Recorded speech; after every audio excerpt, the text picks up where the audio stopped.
Just rewatched The Goonies, which I haven't seen in probably a decade. A couple things stuck out.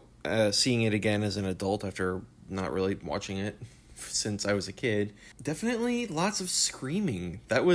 Characters are constantly screaming. Even when they're sneaking, they're screaming. Every time they're about to sneak somewhere, someone's screaming about something, and the other one's like, shh, shh. So, and then, right, this carries through the whole movie. At the very end, they see the pirate ship, and they're all just looking at it and marveling at it, and then Sloth starts screaming, and everybody starts screaming, and it's the perfect end to a movie where characters are constantly screaming at each other. All the dialogue is getting shouted back and forth.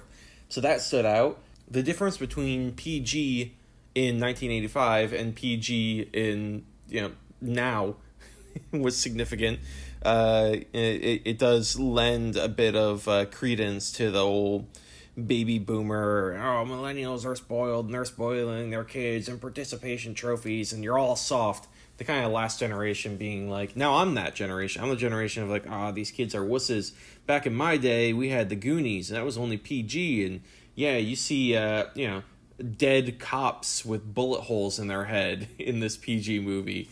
No big deal. I remember watching it when I was younger and thinking that it was fun. I recommend it to anyone. It's an iconic 80s adventure story, misfit gang of kids going out and discovering a pirate treasure, which is amazing. Like, what could be a more perfect stereotypical adventure for anyone than finding pirate treasure as a kid? But, yeah, it was never really my favorite growing up. It has kind of a weird energy to it that I can't quite put my finger on. And I'll admit, I was also, even as a kid, I was a little disappointed in the pirate tricks and traps. The big old Skelebone keyboard thing, that was great. You have to know how to play these notes, and if you do it right, the door opens a little bit. If you do it wrong, floor falls out from below you. That was so cool.